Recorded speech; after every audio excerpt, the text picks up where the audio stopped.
Welcome to the oracle reading for the Aries super full moon that happened on the 17th of October 2024. I always pull these oracle cards before doing every transit. They sit on the desk while I do the all 12 signs and the collective reading. That energy's been building and building. I work with 6-month cycles, so even though that full moon's already happened, the energy that's come through in the oracle reading is part of the process.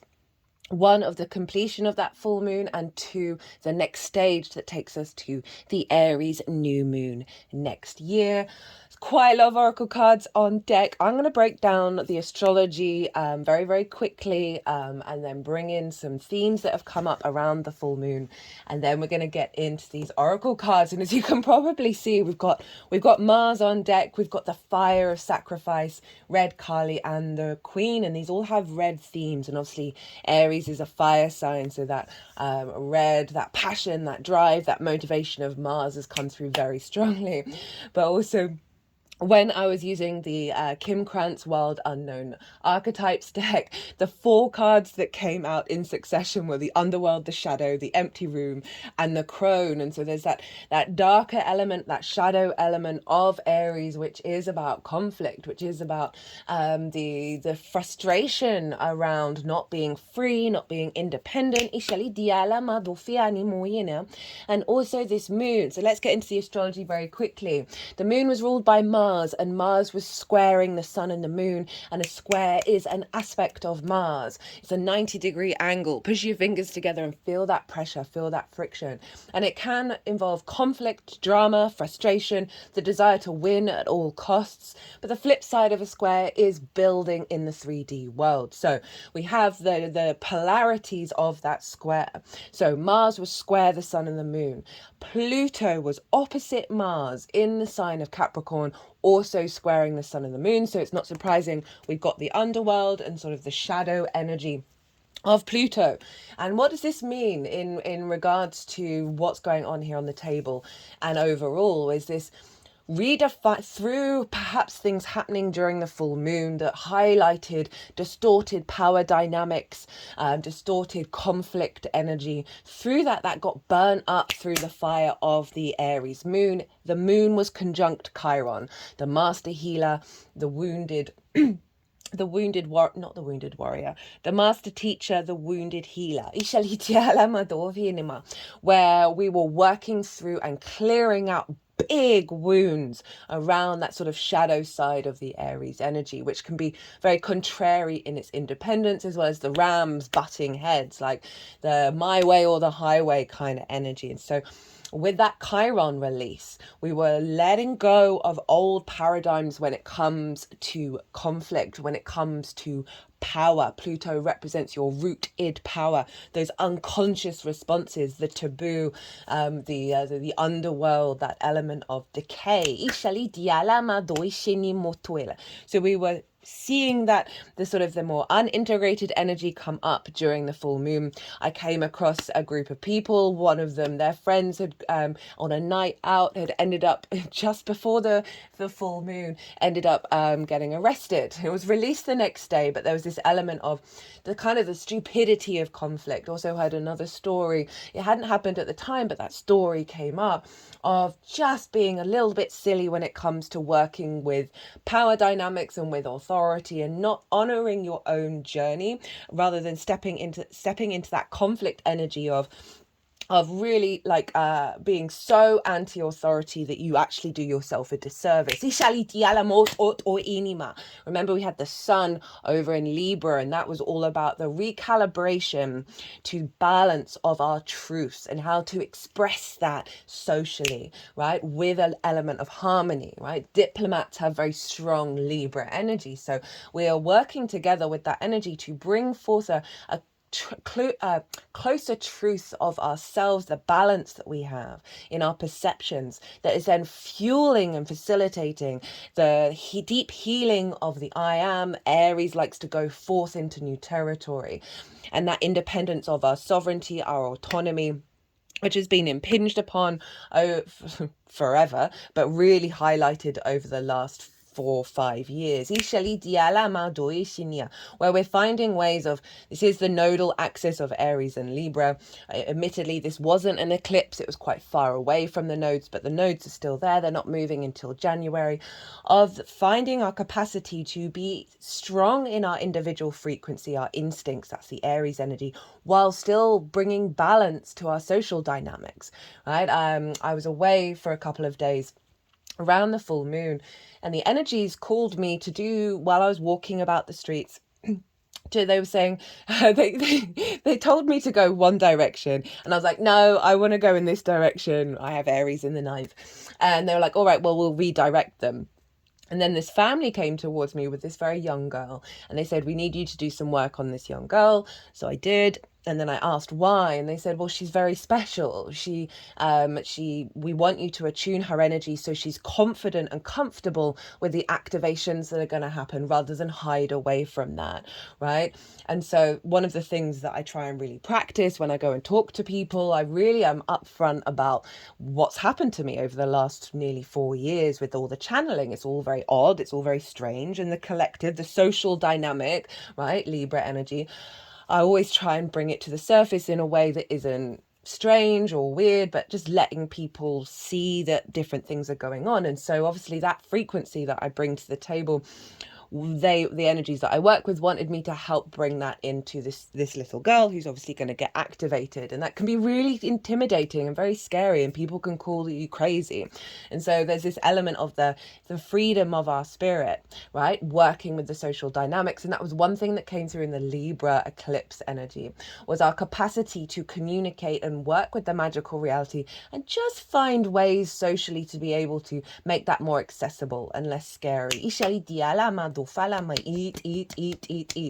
the overall energy with this moon was very much a redefining around distorted power dynamics, that's Pluto, transforming our understanding of reality and how to build with it Mars, right? Our motivation, our drive, and our action, by moving away from conflict. It's not necessarily that conflict isn't going to be around us, but finding different ways of navigating it. That's the Libra Aries energy. And with that Mars in Cancer, the high intuition that we have of nourishing ourselves and our needs, while still Mars is so independent, still being very independent.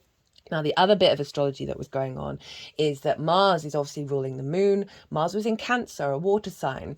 Venus was ruling the sun. She rules Libra. She was in Scorpio, another water sign. And they were making what's called a grand water trine with Neptune. Now, we had this for the Libra eclipse, but with Saturn instead of Neptune. That was helping build strong foundations in our water body, in our memory, in our flow, in our psychic capacity to connect to our emotional body and our intuition. Deep healing we've been doing with that grand water trine energy over the last month. And now it's shifted into Neptune, who's also retrograde. And that for me is about pulling back the veil that we do not live in a magical reality, pulling back the veil that miracles and abundance isn't our source given right. I forgot to mention, hello, welcome, my name's Chloe. I work with card divination, astrology, and I channel multidimensional energies through my body, both in the form of physical and vocal light language. They bring in healing, attunement, and activation codes to what comes through in these readings. Mars is very much the drummer, very independent, sort of the strong warrior energy. So that energy often comes through. And so we have this beautiful water trine that's influencing both the sun and the moon. Sun and the moon when in fire and air, that's yang energy, that's the outward manifestation. And the yin energy is the observation, is the cultivation, right? Is the flow, it's the surrender energy. And so we had this yang activation cardinal energy of instigating new cycles around independence, as also social dynamics and the way that we work with power and our motivation. And that's all being held by the water energy of really allowing the water within us, the memory within us, to connect very deeply to our psychic abilities, to our ability to access the miracles, access that beautiful flow energy that is able to overcome any situation. Now, what I didn't mention in the collective reading or in any of the all 12 sign series is at the time of this moon, Venus was opposite Uranus over in Taurus.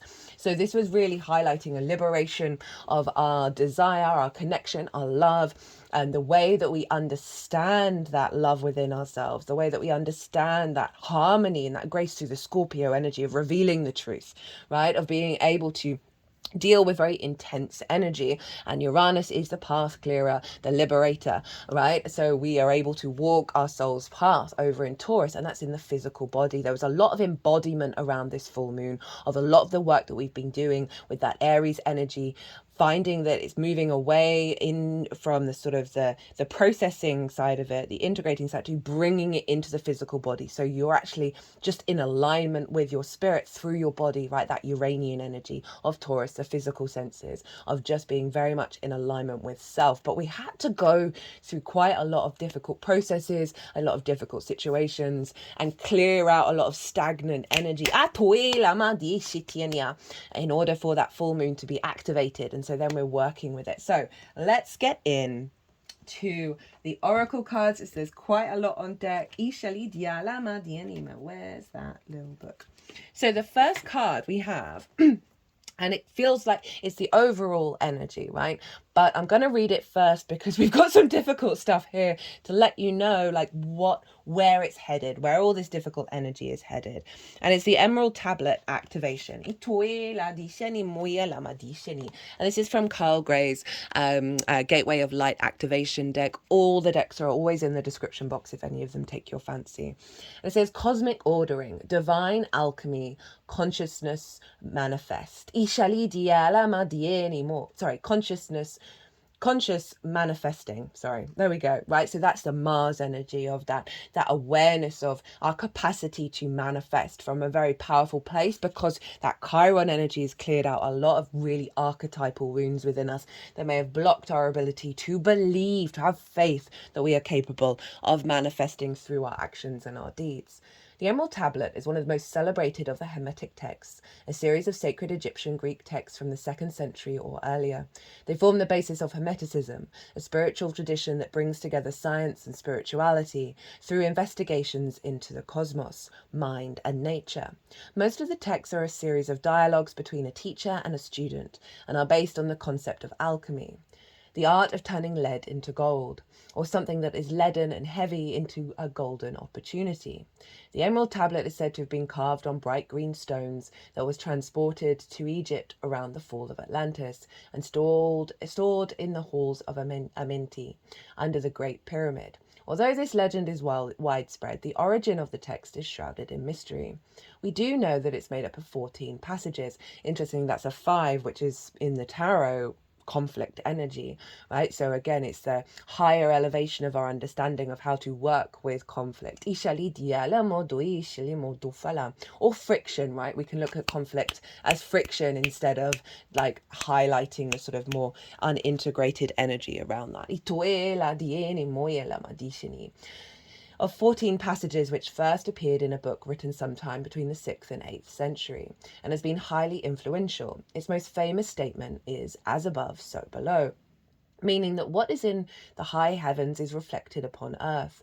The author signs off as Hermes Trismegistus, which is another name for Thoth, who is featured in this deck, and is thought to have been the priest king of Atlantis.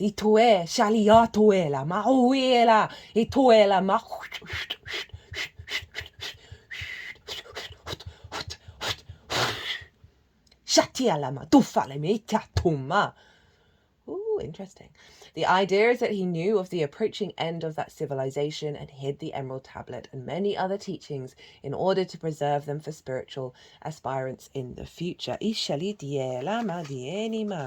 When the Emerald Tablet activation card appears, you're being called to remember the gifts you are carrying from previous lifetimes. That's fully Chiron, right? Because Chiron is so often linked into deeper past life wounds that we are here to transmute and find the wisdom in, right? Mars is often linked into cutting, to physical wounds, to the release of blood, as well as especially in Cancer, because it's not its favorite place to be. And I did a Cancer and Mars transit series about 2 years ago. And this is about the wound of the masculine, and when we were villagers, and if there were too many teenage boys, they'd get sent out to the forest, right? And then they form bands in this sense of isolation. There's mythology around Rome being created from this space, of the wound of being rejected from that nurturing maternal village energy, right? And so whenever Mars is moving through Cancer, it is doing deep work with that healing. And that came through in the collective reading with that square of releasing a lot of wounds and tensions around that sort of very independent, sort of very direct energy that that wound that it may have caused in many lifetimes of being rejected and being isolated from the tribe, of bringing Mars back into the fold, bringing Mars back into the feminine. Even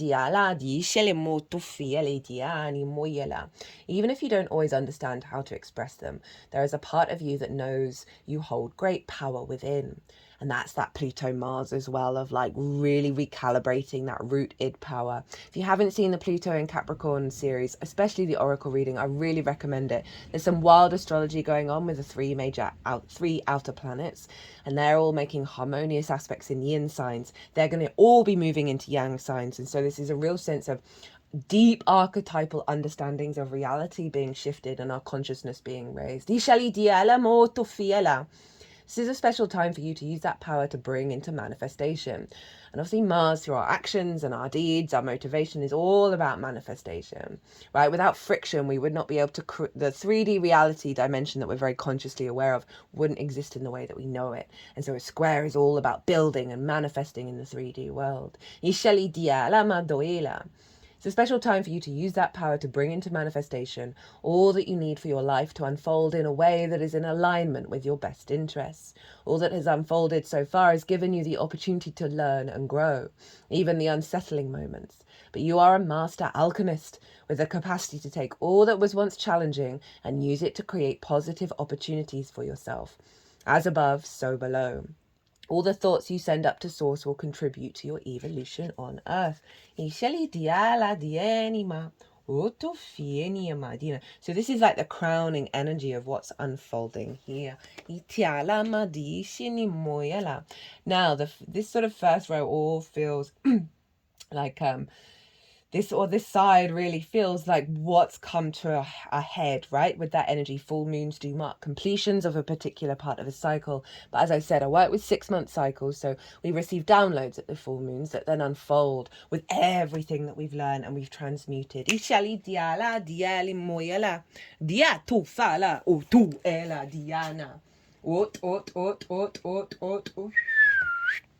So, first up, we have from the Tantric Daikini Oracle, which I don't usually use in these readings. They're more for when I do readings, for personal readings or for clients. And the word for this is survival. Survival bears number 61, signifying unity within the self as related to the world.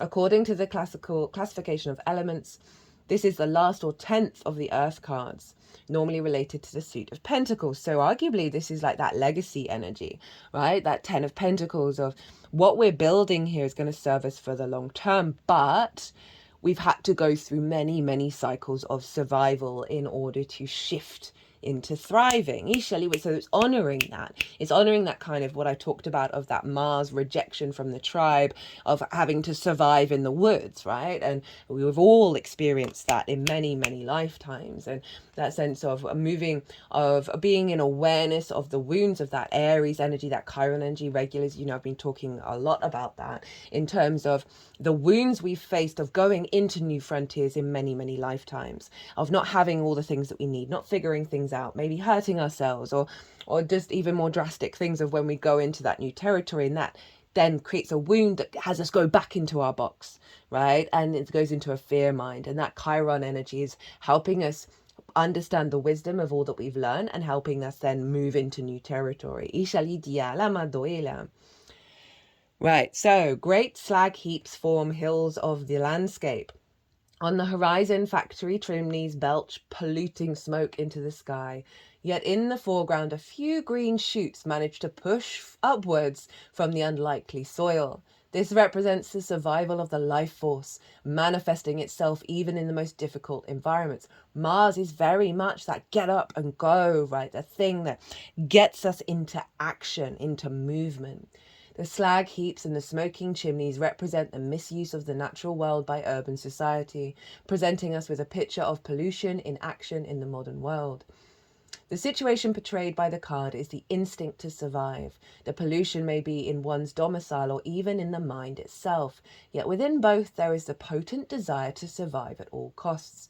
The indication is that the positive will always triumph, whatever the odds, and that this realization, even in appalling situations, is itself the seed of the cure. Like the fact that the cures come in, right, with Chiron of the master healer, Ishali Diala, of knowing that the venom, the snake bite, is in fact the medicine. Ishali Diala ma doi, Ishali mo doila. So that's really honoring the reality of, for so many of us, that we're not denying, but there is this opening, this huge portal that we're all moving through. We're transiting between two dimensions, right? Away, we've moved into a new timeline, and now is the integration of, oh no, wait a minute. When we surrender and when we have faith and trust, and when we simply observe, when we're in that flow state, the synchronicities, the miracles. I've been talking a lot how recently for me, it's that I've really noticed how those little things that are going wrong, or even the big things that are going wrong, are precognitive actions to facilitate a future event that I am not consciously aware of. So even the things where you think this isn't working out in my favor, this cup is broken, or this thing I needed to tidy up got destroyed and I had to redo it. Whatever those things are where you're like, oh, this doesn't feel like it's in flow, are in fact in flow. This real awareness of the miracles in every little thing, the light and the shadow.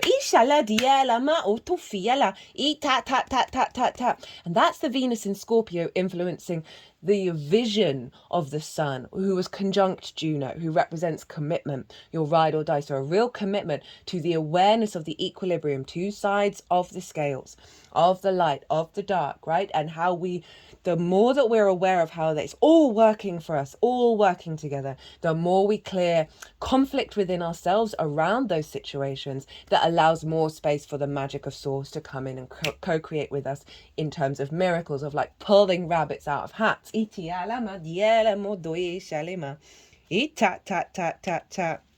Now, the next card came out twice. I put it back in and it came flying out, and we have Stagnant Waters, and this is from the Healing Waters Oracle by Rebecca Campbell. I like to use this deck when there's a lot of big water energy. Feeling stuck, a call for shifts, a flow and change. Perhaps it's a movement of water that contains the intelligent flow of energy that makes life possible, the life force that animates all living things. When water stops, I think this card came up with the Scorpio full moon, and obviously the Scorpio new moon's next, and Scorpio is also ruled by Mars traditionally, which is what I work with. And that was really allowing us to clear a lot of stagnant water and in our energetic field, in our emotional body. And with this Aries energy, obviously also ruled by Mars, we have been doing work of instigating cardinal fire Aries energy, of clearing out the dregs, right? Of really allowing ourselves to have the capacity to burn that energy up. The life force that animates all living things. When water stops flowing, it can become stagnant. This lack of flow can cause a build-up and lead to pollution. Perhaps we're like that too.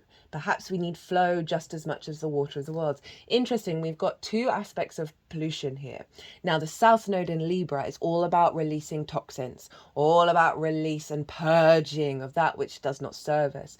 So it's really interesting, it's tying in that sort of South Node energy that facilitates the energy of the activation yang energy of the North Node over in Aries. And I did a nodal transit series on that and brought in how they're opposite one another and they work together, right? You cannot separate the North and the South Node. The card brings with it a call for flow. Oh, wait. Perhaps we're like that too. Perhaps we need flow just as much as the wet water of the world. This card brings with it the call for flow, movement and change. How can you begin to flow a little more with life's changes? Where in your life do you feel stuck? What has become stagnant or lacking vitality, ease and flow? How are you being called to re-inject more movement into your life? Sometimes when we go through life, our energy can become stuck, physically, emotionally, spiritually, romantically. And yet life is always there. It's interesting, my hips are throbbing. Libra rules the hips. And yet life is always there to support our return to flow, to movement. This is a wonderful card to receive as it comes with a magnificent opportunity for shifting energy and embracing change and new possibilities. Perhaps you've become complacent or just feel stuck. Maybe you've been avoiding something deep down and this is causing the waters within you to stagnate. Perhaps the intelligence of water is inviting you to call upon the intelligence within you to find the courage to embrace a new way of flowing through life. So again, highlighting this sense of shifting around our understanding of conflict. And obviously that stagnation, that frustration when things are stagnant, brings in conflict. And so when we make peace with that Libra energy, we get the inspiration, the intuition of how to move in a different way. Now Mars was over all of this, right? So very clear martial energy. I believe it was the first card out when I was shuffling that deck. This is from another Kim Krans deck, and this is the World Unknown Alchemy Oracle. Will, vigor, activism. With Mars by our side, we can assert ourselves in the world. Our presence is felt and our voice is heard. Like a flame, Mars rises upwards and helps us stand strong for what we believe in. Social justice movements are a great example of Mars's energy in action. With clarity of purpose, Mars leads us to peaceful change. The upholding of human rights, the representing of unrepresented. When Mars appears in a reading, there is strength and vigor required to face the challenges ahead. It may take the form of speaking your truth. That's the Libra side of it. Getting yourself out of a harmful relationship or job, moving away from conflict, shifting our energy flow, or getting involved in activist work. As alchemists, we must be very precise with our dosage of Mars. As an uncontrolled amounts, it leads us to outbursts and violence. Mars is most potent when paired with Amista, non-violence, right? So again, really highlighting this whole frequency of this moon is allowing us to redirect our understanding of conflict. And that's going to be very specific to all of you of how you flow with that energy. But again, it can highlight over the next 6 months when you are getting all fired up and then fighting conflict with conflict. Step into a state of surrender, that yin energy of Mars in Cancer and Venus and Neptune, and find what flows through you that navigates not losing your independence and the truth of what you need to say and do, but finding ways of bringing peace into it. And so then you're not fighting fire with fire.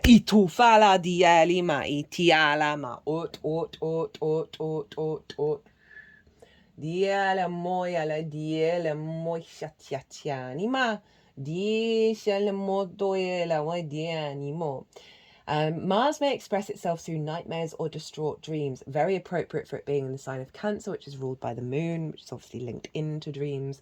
Make sure to utilize creativity when this planet is at work. Draw and dream journal as much as possible. So again, redirecting that energy away from the fear state.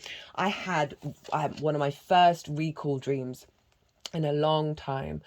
And it was 2 nights before, when the moon was still in Pisces, 2 nights before the Aries moon. And I kept waking up throughout the night and kept going back into the dream, which I've never done before. And it was a quite distorted dream around relationship dynamics, around survival, where I was just being attacked in every direction and not having support. And it was a very powerful dream. But at the end of it, I met someone who was like a spirit guide, and they were sort of acknowledging that all of these old patterns, which I faced throughout my life, right? It's not based on illusion, right? These are old, very old wounds that that were bringing up, even though I'm not really in that space anymore. But this figure at the end of the dream was basically highlighting how all of those other energies were distorting my reality. They weren't real. And I came out of that dream being like, and then pulled some tarot on it, and I got the death card, and then the Three of Cups, and lots of other cards as well, but they were like the big ones of composting, releasing these old paradigms in order to allow that flow and that union and that co-creation to come through. But very sort of potent dream came through. But give myself perspective and worked with it in a different way, rather than thinking, oh, this is going to show up in my life. This is how it's always going to be. It very much felt like a cleansing of that energy. And now we have the shadow. The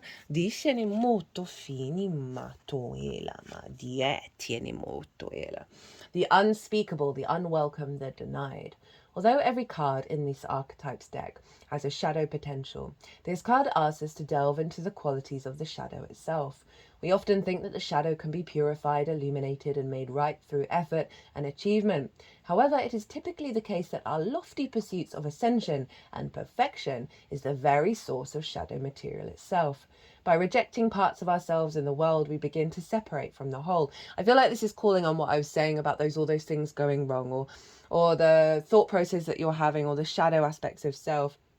These are all tools that are letting you know of what's unfolding in the future, of like what's shifting and changing. So they are wonderful gifts from the universe, right? Of that awareness of the balance that I talked about, of both the light and the dark. And when we honor that, you see that here in this image, when we honor that, we're not rejecting, the other half of the universe, which when we do that, we can then crash land and the shadow can get really, really loud.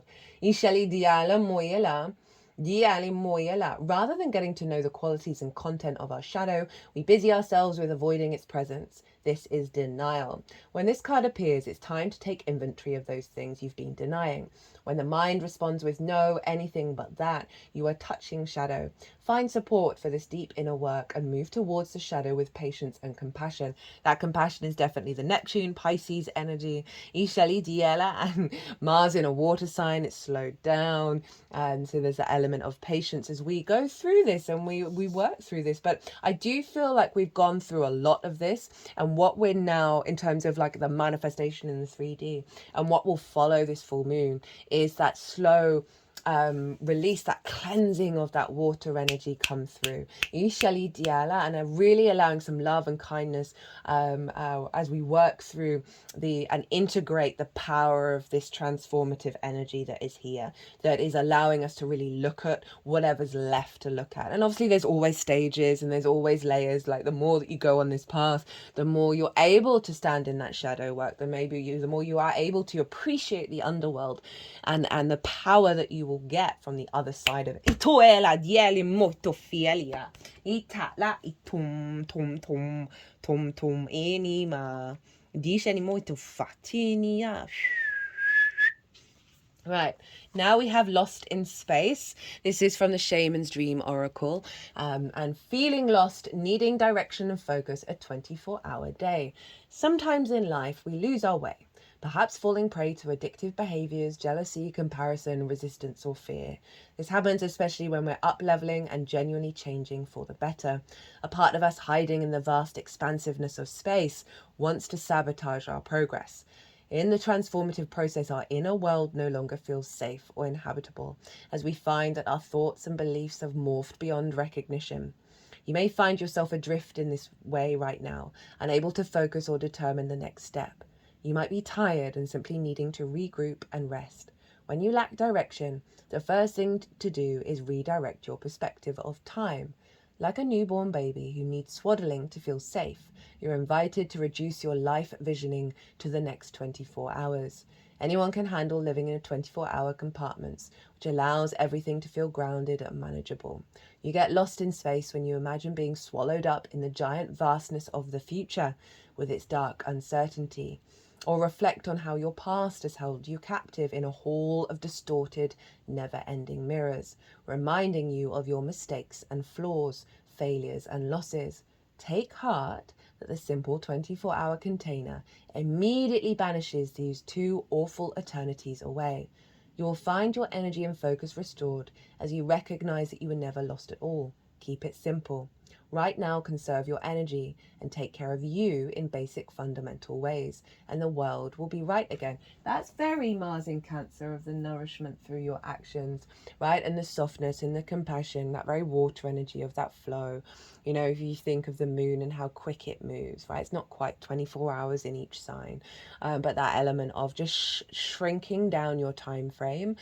I feel that this is a useful tool. One, this is honoring the feeling lost energy around motivation and drive that this moon is helping recalibrate, as well as for those of you, and it's all going to affect you differently, if you're still feeling that lostness, if you're feeling that fear and that worry and that anxiety, is to pull yourself back into the 24-hour day, right? And make sure that you care for yourself in those moments and not get, as it says, swamped in the distorted, never-ending mirrors reminding you of your mistakes and flaws. That again is moving away from this perfection ideology.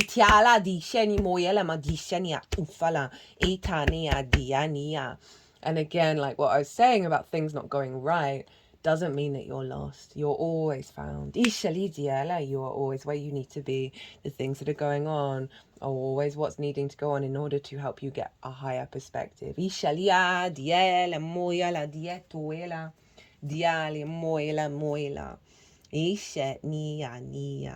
that is really calling in that surrender energy of not needing to over plan, over worry, and have real trust and faith in your actions in each moment. And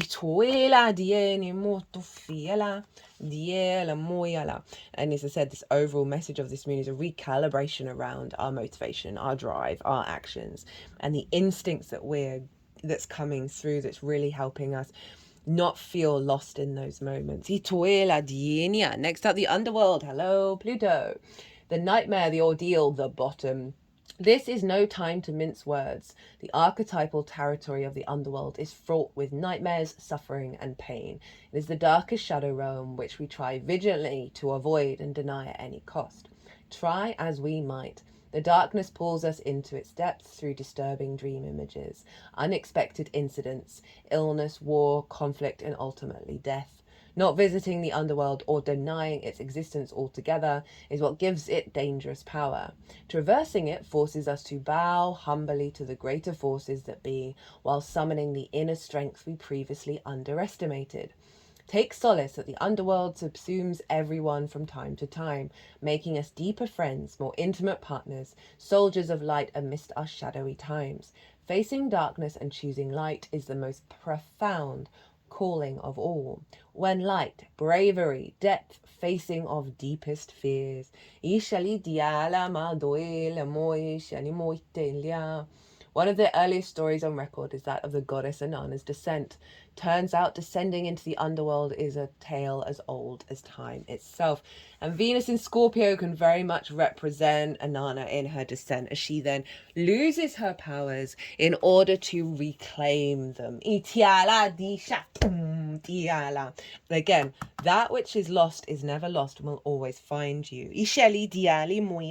And it just feels powerful, right? Difficult, but very transformative in its nature. You know, as I said, the Libra oracle reading was pretty hardcore as well. We are moving into a different space where we are able to tackle these things and it not be so entangled with us. And this feels like such a cleansing energy of our fear around all of this.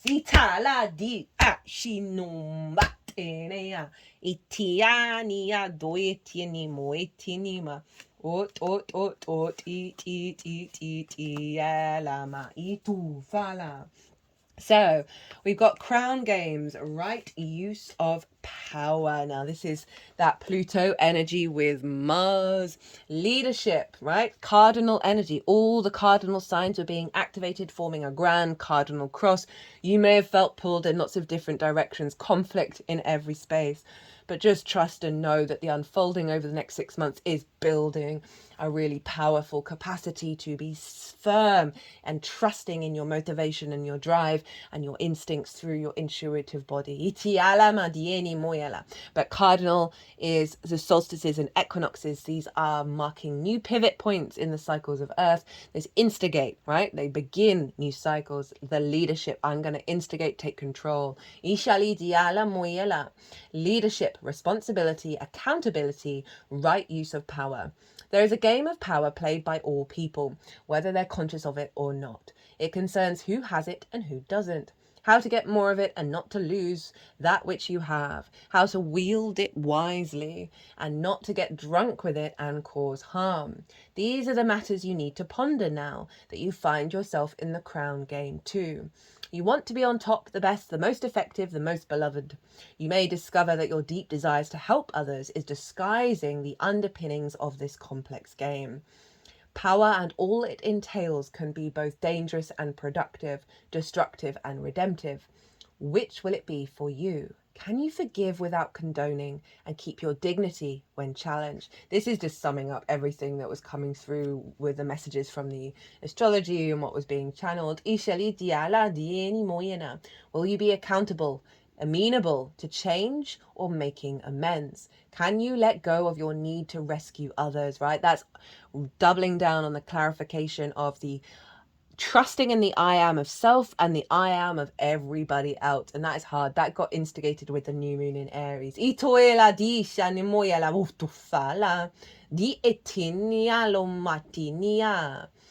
you lead with humility while letting others discover their way home, right? Really allowing that martial, independent energy to flourish. Now you're learning that empowerment comes with a price and a sacrifice for sovereignty. This is a time to pick your battles, use strategy and temper your reactions. You have the power to make a beautiful difference on behalf of others. Can you see power as a currency that you must spend judiciously? Oh, hello, Libra. Judiciously is with good judgment, right? True power is stewarded wisely. Stewarded wisely, for it is given from the divine, not from the ego. In all your relations, the greatest beauty is when power is shared. If you are in a high position, it's even more important to be kind and respectful. Ask for guidance. It will come when you choose compassion over, hello Neptune, over your own goals and desires. When you stop caring about who wears the crown, true success and influence appears for you.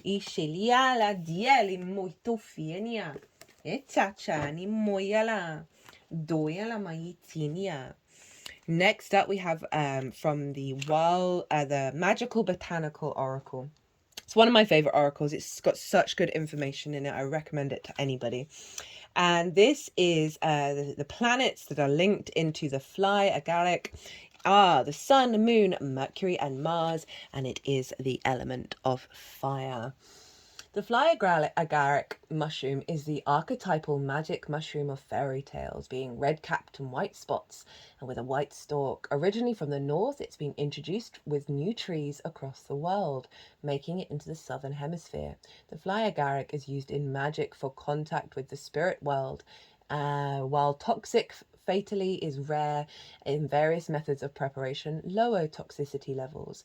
In Siberia, again, that's the south node of the purging of toxins, but also honoring the wisdom of them, right? And what we learn from them with that Chiron energy. In Siberia, it is associated with the reindeer. Where were we? as drinking the urine of deer who have eaten these mushrooms was safer and easier on the body than eating the fresh mushroom. The practice became a tradition in Siberian shamanism, giving rise to images of shamanic interpretations of a Yuletide Santa Claus as a shaman. The image also shows up in Alice in Wonderland with the famous caterpillar upon a mushroom.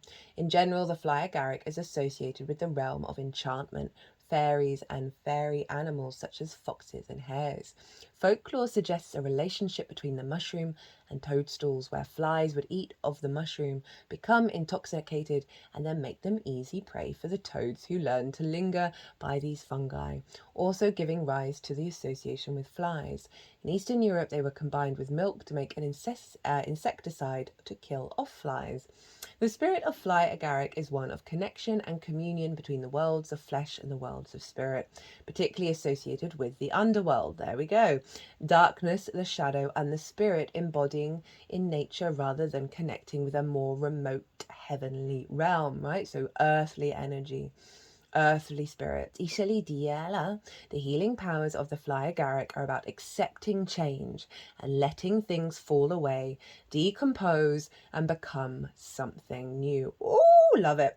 It can assist us with breaking free. And you think of flies, right? They eat things that wouldn't normally be broken down by anything else. They're very good for composting, right? And transforming that energy into something else. It can assist us with breaking free of religious organizations and beliefs that have become toxic in our lives and no longer serve us. It can also help heal issues of abuse, including physical, verbal, and sexual. Fly agaric can regenerate our senses of wonder and childlike creativity. So there's that miracles, there's that freedom of the liberation of wounds around our heading into new territory, of being autonomous, of that very playful, but also quite childlike, fool-like energy of Aries, of going into that new territory and wanting to explore and not being jaded by previous experiences. Helping us release fears of rejection for playing and expressing our childlike nature. Fly agaric spirit helps teach us about the interconnectivity of all things everywhere. Fly agaric indicates an opportunity to enter into the wondrous world of spirit and make contact with a deeper level of awareness, catalyzing your own creativity and healing.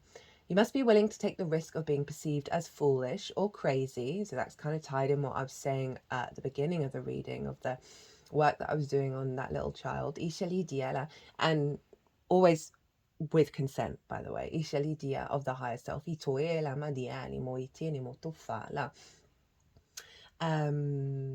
It also takes time to listen in order to learn. There is communion with nature, from the fairy beings to the fox and the hare, the caterpillar and the ladybug, all under the moon's light. The fox brings craftiness to the interpretation, where the hare's gift is of speed and fertility. The caterpillar is the totem of transformation, as is the ladybug, moving from a frightened larvae state into the beautiful familiar bug, who is a sign of love and good fortune. Affirmation: I am part of the enchanted world. So that's tying in that Neptune energy with Mars and Venus, right? Of releasing the toxins. Obviously, the death card is linked into Scorpio, of composting, letting go of that which doesn't serve us, transforming into a new childlike wonder and being aware of the magic in all the different spaces.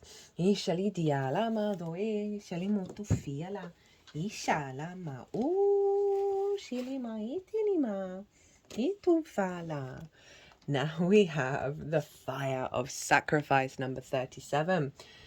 Signifies the occult path of commitment. According to the classification by elements, this is a fire card. The card depicts great tongues of flame consuming all things. The charred surface of the earth is like a playground for volcanic eruption, as the fires of the interior break loose. The fire in the foreground represents the personal fire of renunciation, the inner flame of concentration and conviction. This is set against a background suggesting the temporal nature of all things. The fire, as evoked by this card, symbolizes the disciplining of body, speech, and mind as a metaphysical sacrifice and offering. Recognize the ability of the self to let go of all habits and habit-forming thoughts. Replace these with conscious ritual of worship.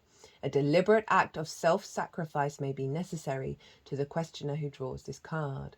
If this is consciously practiced, a great advantage is to be gained. Let go of all worldly attachments, i.e. possessiveness. That's a very Plutonian energy.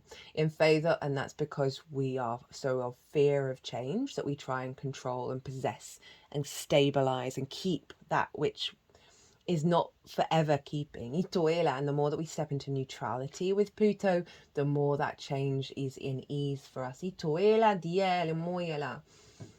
fact, let go of all worldly attachments in favor of the inner fire of faith, keeping this constant in the illusory field of existence. So again, this is what we're transitioning into, of like this real commitment to our motivation, our drive, our action, releasing that Pluto energy of deep rooted unconscious habits, and really allowing integrity to step forwards. And again, that's highlighting the shift around conflict and finding sort of the higher ground with those things.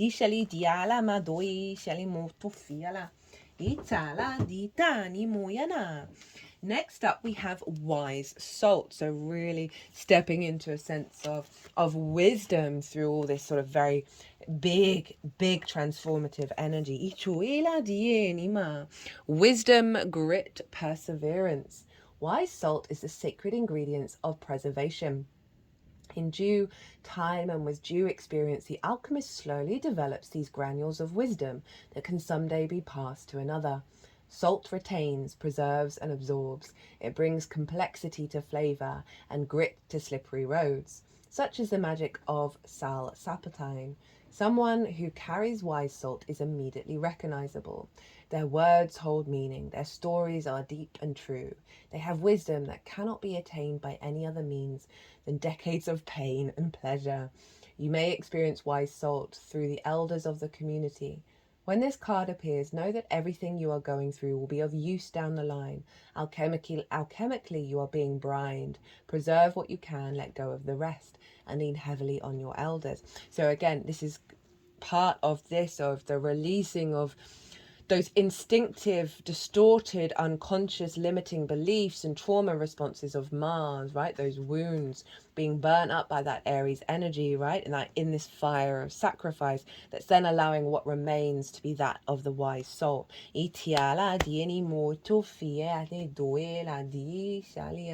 We're activating both this child and this deep wisdom within ourselves.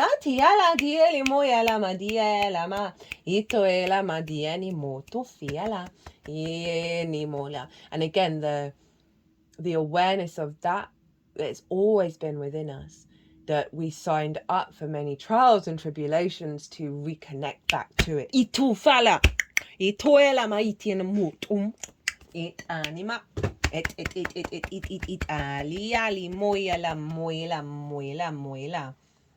Okay, so gonna read Red Kali first. Very powerful energy. This is the final card in the Path of Kali Oracle by Kat Shaw.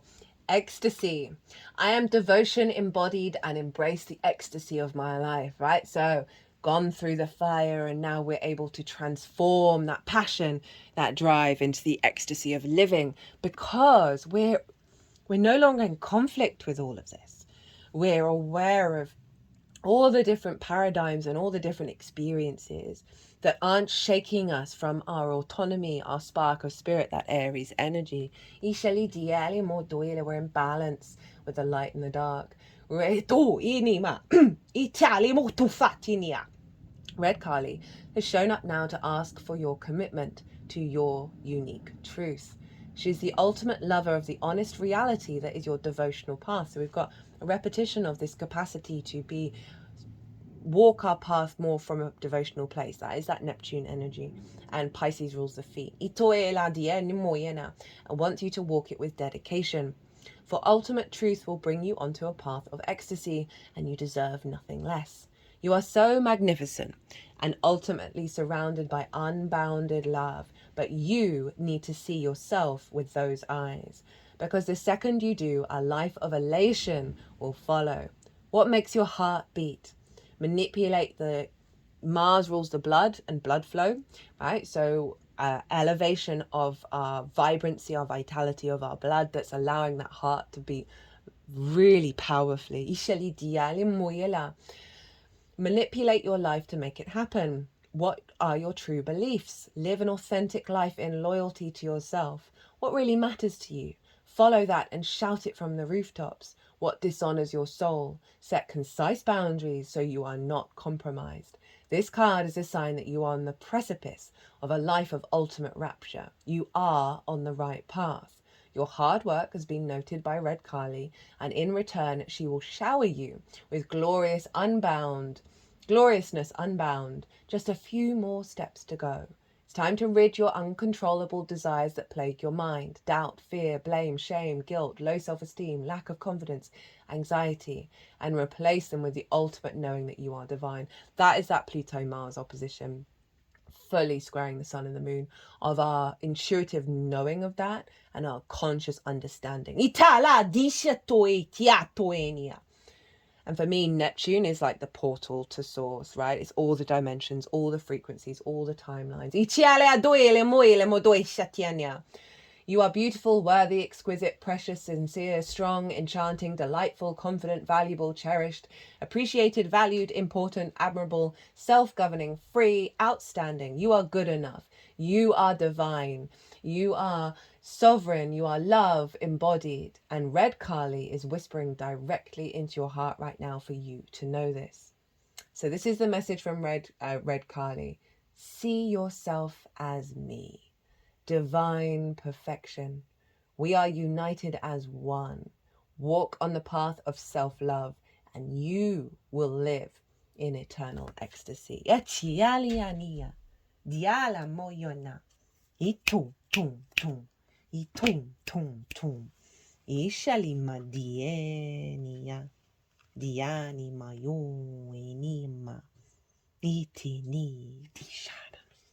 So she was sitting over nature, and this is from What We've Forgotten by Amy Miranda.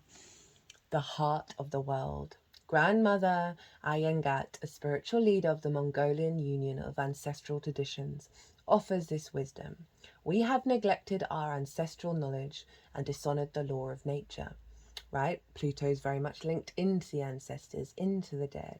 Let's respect each other and revive Indigenous knowledge on how to live in harmony with nature. Think about what it means to be separated from nature, to be separated from one another. What I feel like this is of a reconnection back to your true nature, right? The true energy of Mars, which is all about the desire to take action, to support, to facilitate, to protect, to initiate, to be passionate, to have the desire to live and take action within this existence. In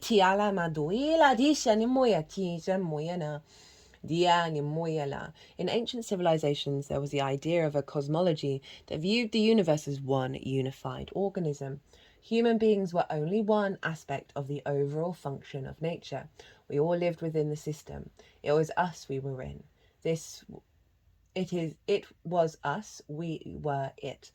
This was the time when humans knew that the universe was sentient, that nature was synonymous with our lives. This week, think about what you might be able to do to invite nature into your life. What might you be able to do to bring this intention into nature? Nature loves reciprocity. It also loves collaboration, right? So that's the clue that we're getting of how to work moving forward in our actions and our deeds. Consider what collaborative and and this is also the Libra energy coming in, reciprocal relationships exist in nature, right? Also, Capricorn is about the ecosystems of the world and how we are a part of it. And the more that we're aware of collaboration rather than conflict and competition, the more that we operate from those places. And that's the redevelopment of the Aries energy and the Libra balance. The more that we're in flow with that Capricorn energy of what Pluto's activating. I'll start. Without squirrels burying nuts they eventually forget about, we wouldn't have as many trees. And without plants supplying squirrels with nuts and seeds, trees wouldn't get the same kind of wide distribution. Right, I love that squirrel of like forgetting it, right? That's the mistake that we make, right? That's the thing not going right, right? Of not knowing all the things of this heightened level of distorted perfection that we're moving past. That those mistakes, those things that we've lost, the things that we've not gone well, they've served another purpose, whether for yourself or for another. And that's the connectivity.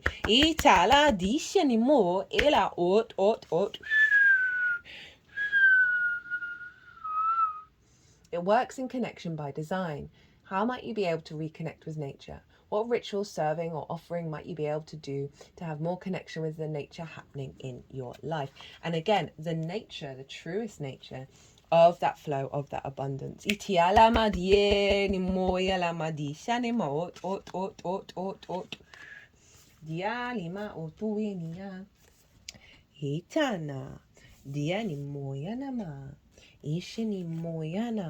The empty room. I mean, it really was a joke when all these 4 cards came out, all black, right? All darkness. I was like, okay, I think we need another one. And that's when we got the Queen come out. The vortex, the abyss, the nothing. The empty room haunts us all. It is the universal and all too frequent feeling of a lack of wanting, of the craving to fill ourselves with something, anything. We too often attempt to remedy the discomfort of the empty room by any means necessary, leading us to a culture of more. Ironically, the empty room is filled to the brim with potential, yet we perceive it as not enough. This card is a cry for patience, for sitting within the barren walls of not knowing, right? So that's sort of tapping back into what I was saying about moving away from the insecurities that we have around being perfect in the things that we do, in the way that we behave, of the things that are going on that then may diminish our motivation, our drive, our action, that martial energy, and stop us from activating this unlimited potential because we're so impatient, right? Mars can be pretty impatient. And so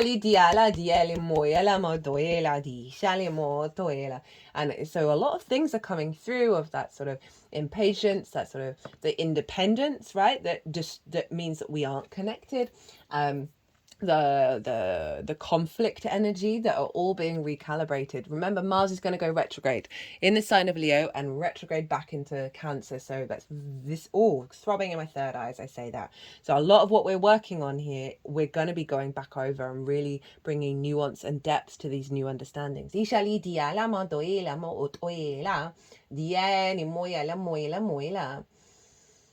For awaiting true vision and purpose before attaching to what we should do next to save our outward appearance. Be with the nothingness, be with the impatience. The empty room has immense power. Let others wonder what you are doing. If you can settle in the magic of emptiness, you will soon hear its whisper of wisdom. When light, spaciousness, potential, possibility. And I love that it's underneath nature and Red Kali, we've got eternal life and the crone here. So it feels like through this surrender energy of all that yin, all that water energy, we are bringing this within it that's going to be activated through our instincts. So this is a nice little call of give yourself those moments of stillness. Be patient with how things are unfolding and let that impatience, let that restlessness flow through you. Don't shame it, don't reject it, but honor the process of what's unfolding.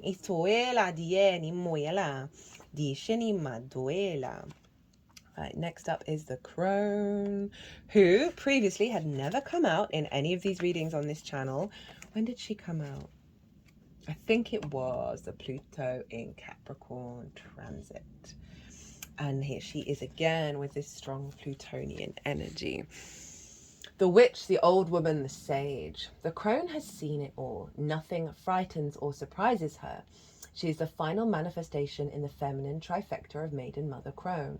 In her long life, she's witnessed endless cycles of death, sex, failure, rebirth, conflict, and regeneration, giving her the ability to rise above the world of duality.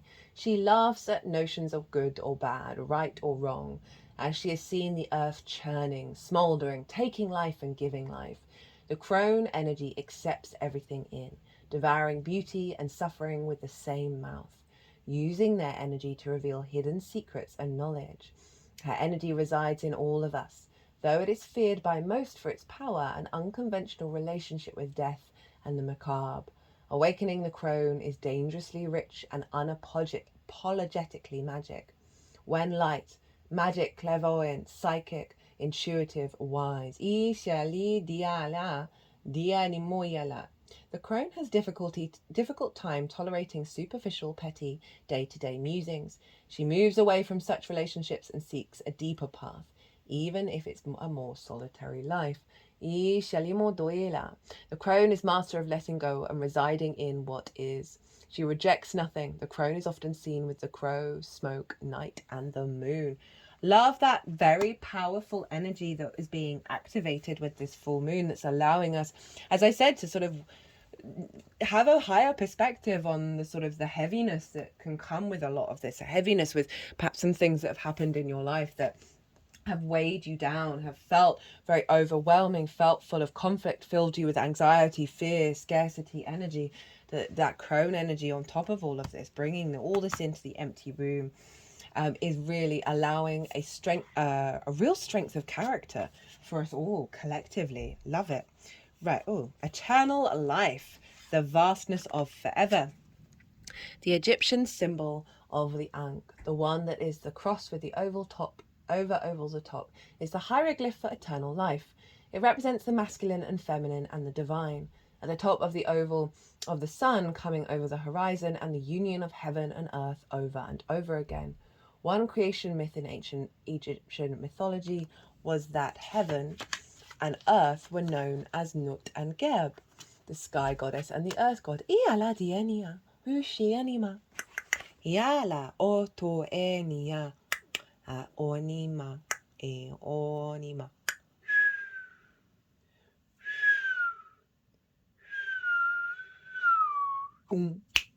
Atum, atum.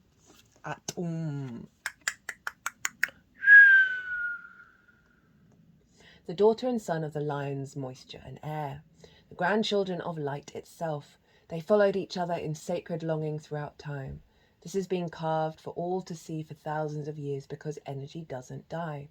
Love doesn't die. It transforms, it transmutes, it wraps around you if you let it, it protects you. Learning to work and walk in light may help the transition between worlds.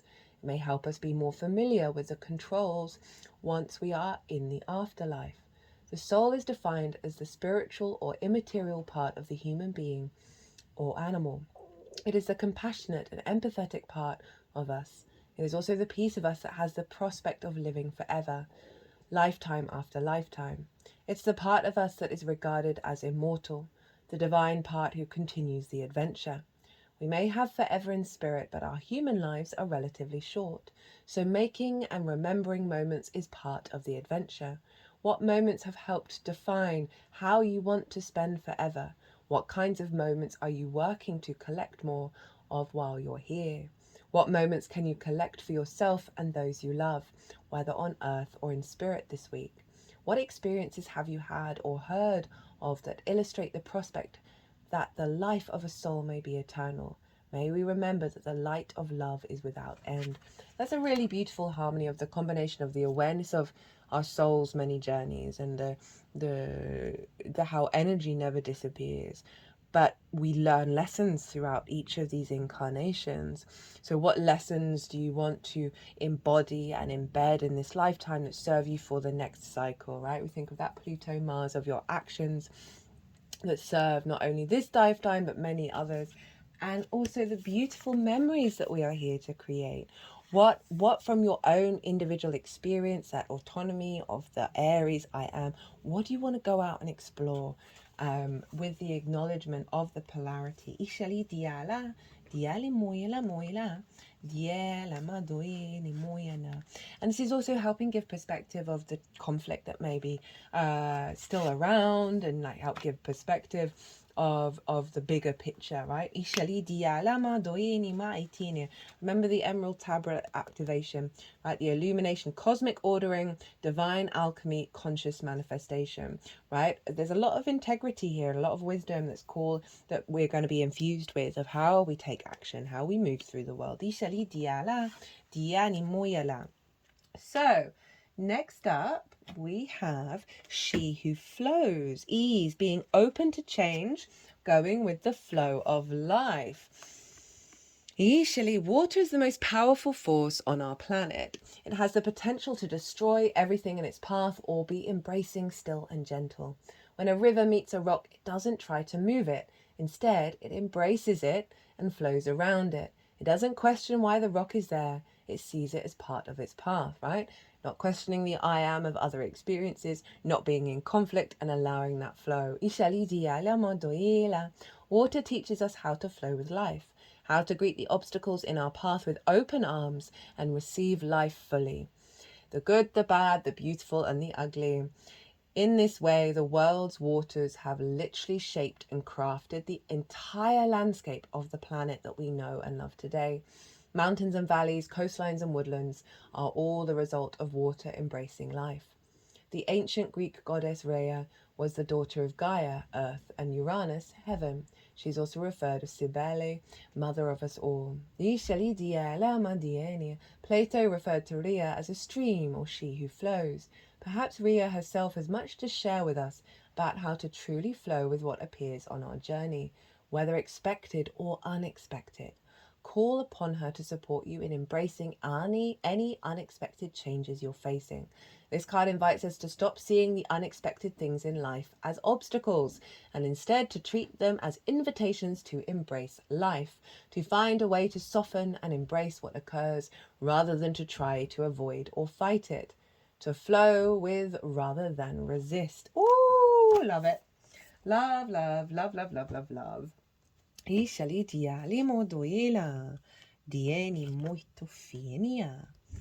Next up is the Temple of Truth, throat chakra, authenticity, self-expression. So all of this process is allowing the, what I was saying at the beginning of like that Libra energy, which is a social air sign, of how do we bring equilibrium and our innate truth out into social dynamics. When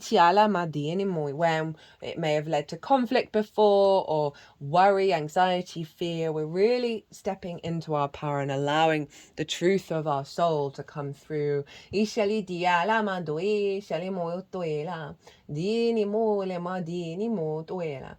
So the throat chakra, whenever we have to speak up, raise our voice, or even get our emotions out, is being activated. We'll often feel when this space is clogged up energetically or when it needs to open, because we'll feel a lump in our throat or even our heart. Now, I end up doing a lot of coughing when I'm at this desk. Admittedly, I had a cough, but I'll have long chats face to face with people, and it's very rare that that cough will come up. But when I'm sitting at this desk, there's often a lot of coughing, and that's because we're doing a lot of clearing with the throat chakra always, right? And this is part of that Libra Aries energy of speaking our truth, being authentic and within ourselves. And so often we've hidden our voice for various reasons, but often because it may have produced conflict, right, in our lives, or people getting defensive, or however that shows up, that we then get small in our truth, right? And obviously justice is the Libra card of speaking objectively and empathetically and having the confidence to do so.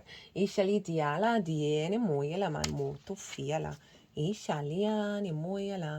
card transports us to the Temple of Truth, the inner energetic gateway that supports our truest form of expression. The image shows that this is a bright, airy, open space with flowing water. This represents the emotions that run through us. Emotions are powerful messengers, and if we don't attend to what needs to come out or through us, they build up, and before we know it, we're overwhelmed by them. I love that with all that water energy, and then that Libra sun with Juno, of releasing toxins and purging blockages in that emotional body that we've suppressed, right? That is helping facilitate the activation of the throat chakra. When you are brought to this space, you're being reminded of the importance of your identity and your self-expression in this lifetime. Acknowledging who you are, who you have been, and who you are becoming is so important for the unfoldment of your path. There's an old story that the truth hurts. This gateway reminds you that in fact the truth heals. Your truth is your truth, and important for you to honor it with every facet of your being. This isn't the first incarnation in which you have felt the importance of honesty and authenticity, but it may be the first in which you've had the full freedom of expression. This gateway coming to you today is a message that there is something buried deep inside you that you haven't expressed, and this is causing energetic blockages. I feel like this is a blending of energies. I feel like those blockages are going to be released. We've got that Scorpio new moon coming up. You're going to see a big release before that Scorpio new moon, as well as smaller ones working with that energy as it unfolds, as well as this moon activating your capacity to stand in your own authenticity and not be in fear of conflict, of having new ways, new diplomatic, non-violent ways of working with it. Like de-escalating. This gateway coming to you today is a message that there is something very deep inside you that you haven't expressed, and this is causing energetic blockages on your ever unfolding path. It is a time to love yourself enough to honor the feelings that are rising up in you, for they are divine guidance that will bring you into greater alignment.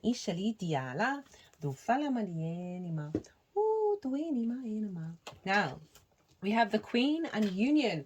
And the Union card came up in the Libra eclipse.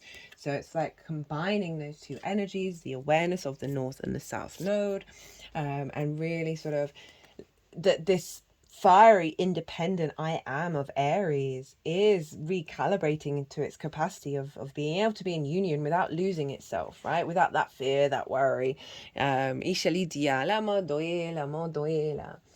So this is from Rumi's Gift Oracle by Ari Hanava, and this is a collection of beautiful oracle cards and the poems of Rumi, who was a Sufi mystic.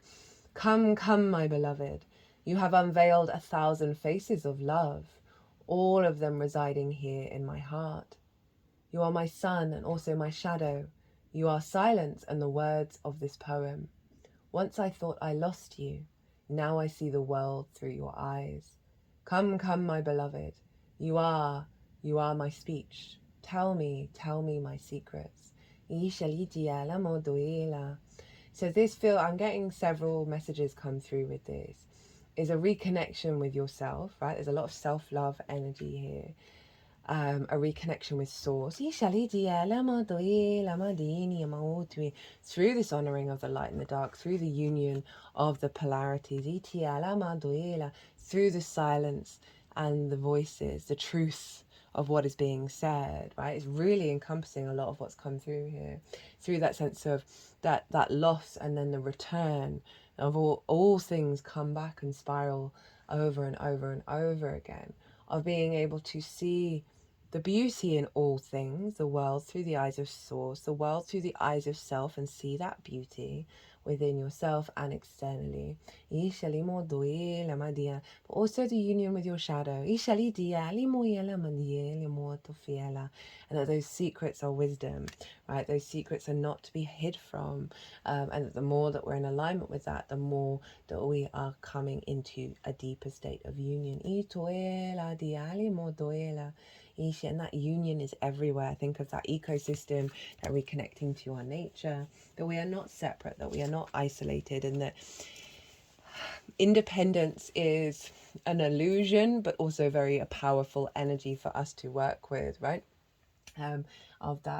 Of really allowing like the balance, the two scales of working with different energies together and combining it, and with that we strengthen our individual incarnation. I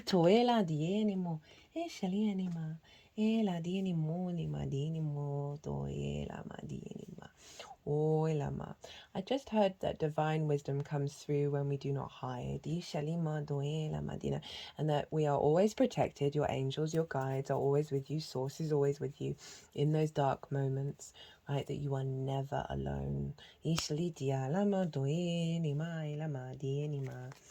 we have the Queen, and this felt like a really deep before I read from the energy, this beautiful reflection of not, okay, if we go in sort of the archetypals of the masculine and feminine, right, the male would go out to war, right? They are categorically predominantly physically stronger, and have their amygdala works differently. There's more of based on fear responses, survival and protection energy, and they have a great wound around that, right? There's a huge wound around how that energy's gone to war and lost their lives and sacrificed themselves, and through all that training then have this pent up anger and can get into fights and get into difficulties. This sort of very traditional energy of protecting, and the only way to do that is through physical force.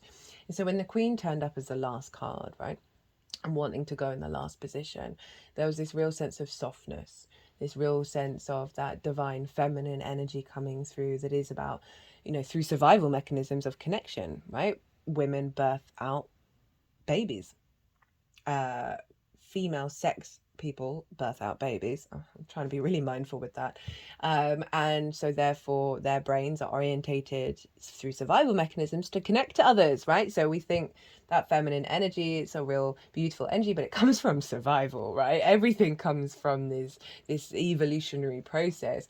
But that energy is about community. It is about softness, connection, moving away from conflict and isolation, and connecting, sort of cultivating this energy and standing in that very powerful yin energy, right? We all have the masculine and feminine and spirit within us. It's not sex specific. The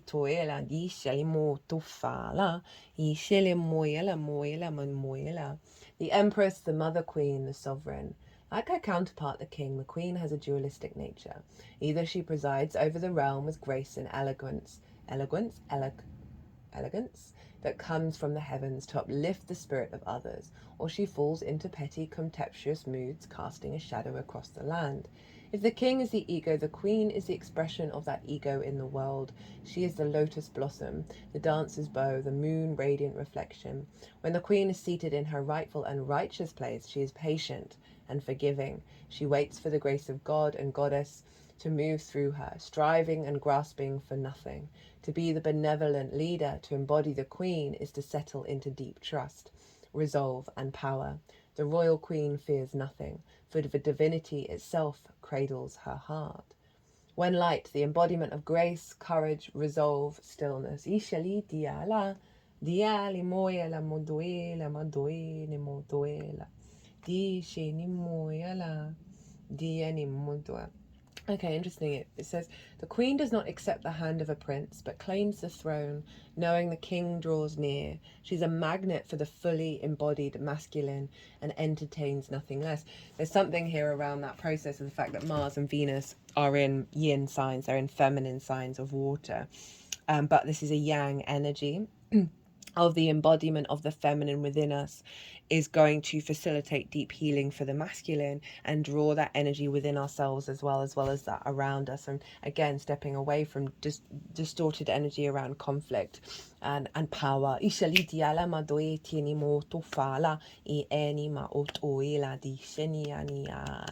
when we surrender, when we step into that yin energy, right, that is when our true instincts come through. So it's a very powerful ending of this reading. How are we doing for time? Oh my goodness, I knew it was going to be long. There were so many cards. I'm going to leave it at that, guys. I hope you enjoyed this reading. I hope it resonated. As always, it's an honor and a privilege to read for you all. If you want a personal reading, there is still an offer on, what's the date today?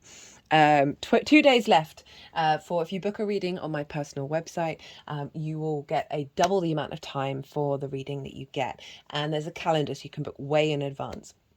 So that's on for the whole of Libra season, which is another 2 days.